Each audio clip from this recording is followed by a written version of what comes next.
एक और इस पे सीधा क्वेश्चन आया हुआ है, ये जितने भी पिक्चर्स आज आप देख रहे हैं सब पे डायरेक्ट क्वेश्चंस हैं, एक भी पिक्चर ऐसी नहीं है जो आपके काम की ना हो। ये पीडीएफ इसलिए मैं शेयर कर दूंगी, शांति से बैठ के घर पे पढ़िएगा, अपने दोस्तों को भेजिएगा, कोई दिक्कत नहीं है, ठीक है ना। कितने बजे तक क्लास चलेगा कुछ नहीं पता, अभी डिस्कशन चल रहा है, बहुत सारी चीजें हैं जो हमें डिस्कस करनी है। क्लियर है जी बात? हाँ चलिए, अगर हम बात करते हैं न्यू एजुकेशन पॉलिसी की, देखिएगा एक बार, अगर हम समझे यहां पे तो न्यू एजुकेशन पॉलिसी ने कहा है रिडक्शन इन करिकुलम, यानी पाठ्यचर्या जो है, इसमें सिलेबस भी शामिल होता है। करिकुलम एक बड़ा सा पार्ट है जिसमें सारी एक्टिविटीज आएंगी, आपके स्कूल में कदम रखने से लेकर के और बाहर निकलने तक पाठ्यचर्या यानी करिकुलम में सारी एक्टिविटीज शामिल होती हैं, जिसका एक हिस्सा होता है सिलेबस यानी पाठ्यक्रम। तो पाठ्यक्रम करिकुलम का ही हिस्सा है।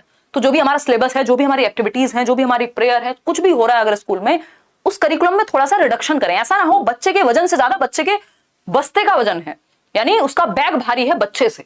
इवन कहीं कहीं भी तो ये बात भी कही जा रही है कि बच्चे के वजन से 10% से ज्यादा वेट नहीं होना चाहिए बैग का, ठीक। तो हम कह सकते हैं reduction in curriculum content to enhance essential learning and critical thinking. भैया आप जो है कोर कॉन्सेप्ट्स तक ही कम कर दो, करिकुलम को इतना बड़ा मत करो, बट काम की चीजें रखो उसमें, है ना। एसेंशियल लर्निंग जो महत्वपूर्ण है, जिससे बच्चे की क्रिटिकल थिंकिंग, आलोचनात्मक चिंतन बेहतर हो, उसकी प्रॉब्लम सॉल्विंग, उसकी डिसीजन मेकिंग, उसकी टेक्नोलॉजी की नॉलेज, उसकी कोऑपरेशन, लीडरशिप, ये स्किल्स बेहतर हो, ठीक है। साइंस की, टेक की नॉलेज, ये सब चीजें बेहतर हो। तो करिकुलम को रिड्यूस करना है ना, कोर कॉन्सेप्ट्स तक। कोर कॉन्सेप्ट्स मतलब जो काम की चीजें हैं, जो जरूरी हैं सबसे ज्यादा, उन चीजों को सिखाइए। ऐसा नहीं है इतना भर दिया है करिकुलम, हाथ ही नहीं आ रहा, समझ ही नहीं आ रहा, सिलेबस खत्म कराने में टीचर लगे हुए हैं और बच्चे भी बस नोटबुक भरने में लगे हुए हैं, जो मेन चीजें थी उन पर ध्यान ही नहीं है ना। तो ये नहीं होना चाहिए।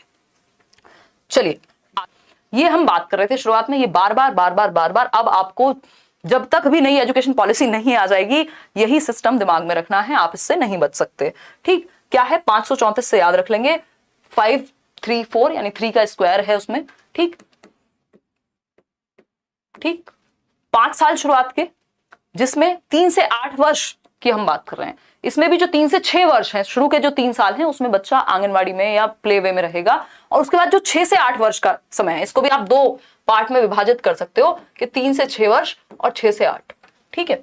तो अगर हम बात करें तो ये 3 से 8 वर्ष का जो पीरियड है, इसको फाउंडेशनल यानी मूलभूत चरण कह रहे हैं, जहां बच्चा खेलेगा कूदेगा, अपना विकास करेगा, मन का, दिमाग का, शरीर का, इमोशंस का, है ना, और थोड़ी बहुत बेसिक न्यूमरेसी स्किल्स उसके अंदर आ जाएंगी, यानी बेसिक नंबर को, भाषा को वो समझ पाए, ठीक, बेसिक लिटरेसी स्किल्स। अब 8 से 11 की जब हम बात करें तो ये प्रेपरेटरी स्टेज है, प्रारंभिक चरण है, जहां पे बच्चा आपका 3rd क्लास में होगा, क्योंकि ये 6 से 8 वर्ष में तो 1st 2nd कर चुका होगा, और 3 साल शुरुआत के वो प्ले वे मान लीजिए आप। तो 8 से 11 वर्ष जो 3 साल का समय है, तो हम कहेंगे ये कक्षा 3 से 5 का समय होगा, ठीक है।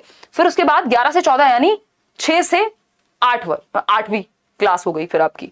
फिर ये 14 से 18 जो है सेकेंडरी, जिसको हम कह रहे हैं 9, 10, 11, 12, ठीक है। इसको ऐसे भी लिख सकते हो, इसमें प्ले वे आ गया एक, तो प्ले वे और क्लास 1 और 2 आ गई, क्लास 1 और 2, ठीक है। क्लास 1 और 2 6 से 8 वर्ष में, वही टाइम वही है, अभी भी 6 साल का बच्चा पहली क्लास में आता था, इसमें भी वही आएगा, बस 3 साल को ऐड कर दिया गया है, जो शुरुआत के अर्ली चाइल्डहुड केयर एजुकेशन वाले हैं उनको, ठीक। प्रेपरेटरी स्टेज में आपका बच्चा आएगा 3rd to 5th की स्टेज है, ठीक है।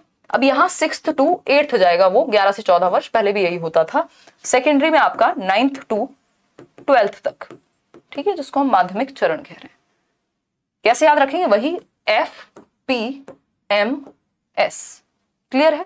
आगे बढ़ जाएं, कोई दिक्कत नहीं हो रही इतनी बात समझने को, ये मल्टीपल टाइम्स आपको रिपीट करनी है अपने दिमाग में भी, और ये एज तो आपको पता होना चाहिए।